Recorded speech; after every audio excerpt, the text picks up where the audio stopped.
i7 ગુજરાતનો અવાજ। નમસ્કાર દર્શક મિત્રો, i7 ન્યૂઝ ગુજરાતીની સાથે હું છું આપની સાથે પાયલ બામભણિયા। તો જોઈએ આજના મહત્વના સમાચાર। ચરોતરના ખેડૂતો માટે આ વર્ષે મિશ્ર સંકેતો સામે આવ્યા છે। મહીસાગર નદીના પટે આવેલી ગંભીરા સામુદાયિક ભાઠા ખેતી મંડળીમાં યોજાયેલી તમાકુની જાહેર હરાજીમાં ભાવ તો સારા રહ્યા છે, પરંતુ ગત વર્ષની સરખામણીએ ઘટાડો નોંધાયો છે। ગત વર્ષે પ્રતિ મણ 4,252 રૂપિયાનો ઐતિહાસિક ભાવ મળ્યો હતો, જ્યારે ચાલુ વર્ષે વધુમાં વધુ 4,019 અને ઓછામાં ઓછો 3,204 રૂપિયા ભાવ જાહેર થતા ખેડૂતોમાં ચિંતા સાથે આશા પણ જીવંત રહી છે। મહીસાગર નદીના પટમાં આવેલી ગંભીરા ભાઠા મંડળી, જે એશિયાના સહકારી ધોરણે કાર્યરત અનોખી ખેતી પ્રણાલી ધરાવે છે, ત્યાં આ વર્ષે તમાકુની જાહેર હરાજી યોજાઈ હતી। લગભગ 20 વેપારીઓએ ટેન્ડર પ્રક્રિયામાં ભાગ લીધો હતો। ગત વર્ષની સરખામણીએ આ વર્ષે પ્રતિમણ 233 રૂપિયા ઓછો ભાવ મળ્યો છે। ઉત્પાદનમાં ખાસ ફેરફાર ન હોવા છતાં ભાવમાં ઘટાડો નોંધાતા સમગ્ર ચરોતર વિસ્તારમાં તમાકુના બજાર પર તેની અસર જોવા મળી શકે છે। મંડળીના પ્રમુખ દીપક પટેલના જણાવ્યા મુજબ પૂરના કારણે ખેડૂતોને સતત નુકસાન સહન કરવું પડે છે, છતાં પણ સહકારી ભાવનાથી ખેડૂતોને ખેતી ચાલુ રાખી છે અને આ વર્ષે પણ યોગ્ય ભાવની આશા રાખી રહ્યા છે। Bureau chief Narendra Sharma, i7 news Gujarati, Anand. શું નામ છે આપનું? દીપકભાઈ મધુભાઈ પટેલ।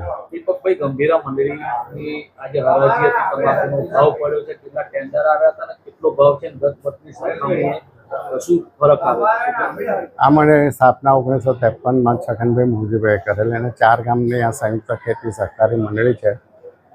આ અત્યાર સુધી જે આટલા વર્ષોમાં ભાવ પડ્યો છે એનાથી આ વખતે લગભગ આમ જોવા જાય તો ગઈ સાલ કરતાં 25 રૂપિયાનો ફેર છે, પણ હાઈએસ્ટ ભાવ 4129 રૂપિયા ભાવ પડ્યો છે।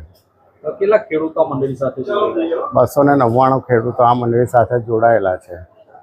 એક માન્યતા એવી છે કે એનો ભાવ પડ્યા પછી ચરોતરની તમાકુનો ભાવ પડતો હોય તો શું કહેશો?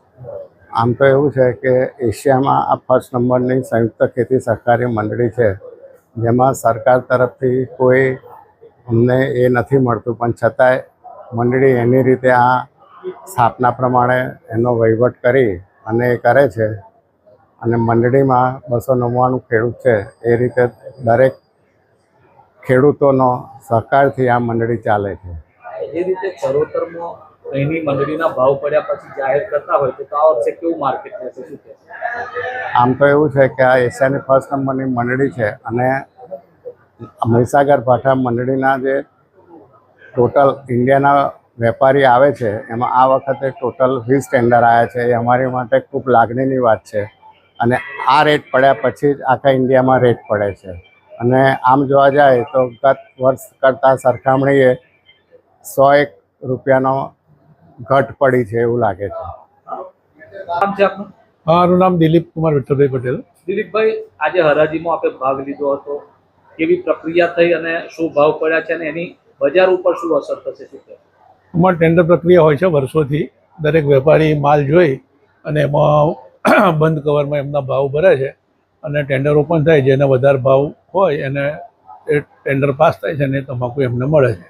આ વર્ષે ગત વર્ષ કરતાં 150 થી 200 રૂપિયાના ઘટાડામાં થયું। 3450થી લગાવીને 4019 સુધીના ભાવમાં આ બધું ટેન્ડર ખુલ્યા છે। બજાર પર શું અસર થશે? બજાર પર તો હવે આના ઉપર તો આ જે ઘટાડો થયો છે એટલે એના આગળ માલોને લઈને માલ કેવા પાક્યા છે, માલ ગત વર્ષ કરતાં હલકા છે, એટલે ત્યાં બાકીના બજારમાં બી એની અસર તો થશે। ઘટમાં જશે કે વધમાં જશે? બાકી ઘટાડો તો થશે। શું નામ છે આપનું દાદા? ગણપતસિંહ પડિયા। મહીસાગર ભાઠા મંડળીની આજે હરાજી થઈ છે, તમાકુનો ભાવ કેવો આવ્યો છે અને આની અસર બજાર પર શું રહેશે, શું કહેશો? તમાકુનો ભાવ દર વર્ષ કરતો 200 રૂપિયા ઓછો આવ્યો છે, જેને કાચું સોનું કહેવાય। સોનાનો ભાવ તો ખૂબ બધો છે, પણ કાચા સોનાનો ભાવ નીચે ગયો છે। કેટલા ખેડૂતો આ મંડળી જોડે? 290 ખેડૂતો મંડળીમાં છે। કેવી લાગણી છે આજે? લાગણી મધ્યમ છે। અસર શું પડશે આ? આખા અહીંના ભાવ પછી આખા ગુજરાતના વેપારીઓને આ ભાવ લાગુ પડે છે।